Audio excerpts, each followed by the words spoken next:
Okay, y'all, so check it. I'm back with another one. But before I jump this one off, I'm leaving you no choice but to hit that thumbs up, subscribe, comment below, and all that, because this one, by the time I'm done with this one, there's going to be a lot of people who've been probably done this method already and mad at me for revealing it to everybody or to the masses. And then it's going to be those that have never heard of this method before that know they about to go try it and win from it. So, like I said, like, comment, and subscribe. And I'm about to teach you on this video how to make the bank pay for your first, second, third, fourth, fifth, how many ever houses you want them to pay for using this method. And it only gets better the more real estate that you do and the more saving that you set aside. Not necessarily as a retirement plan type of savings, but as an investment plan type of savings.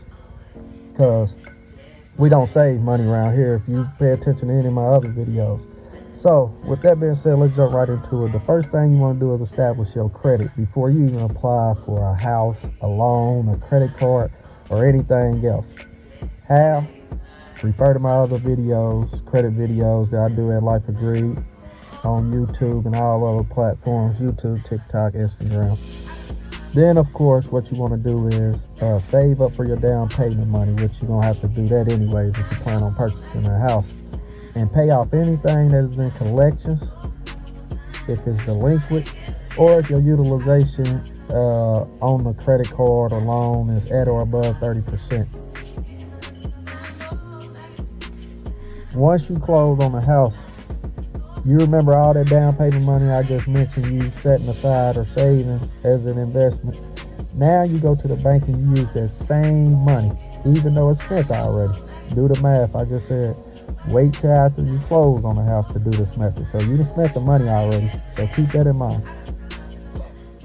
What that money is only show me money of why the bank should let you borrow some more money. Now let me repeat that because it might go over some people's head. All that money was after you closed on the house, you got the house already, you spent the money. All that money is you bringing it back to the forefront and show me money to prove to the bank of why they should let you borrow some more money. And what do I mean by this? Okay, let's say you saved up $5,000 or $10,000 for your down payment, or let's say even 20. The more the better. Keep that in mind with this strategy. The more you're able to save and set aside as an investment, the better. What this does is it will show the bank that you're applying that you have consistent cash flow coming in on a regular, plus a large lump sum sitting right now in your bank account, aka your ending balance.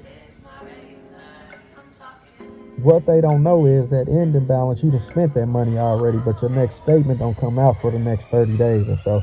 So it's not even going to show, because most banks only want 3 to 6 months worth of statements, and that's usually about how long the home buying process takes. So keep that in mind, especially with you first putting down to earn this money to let them know you're serious about buying a house, for one.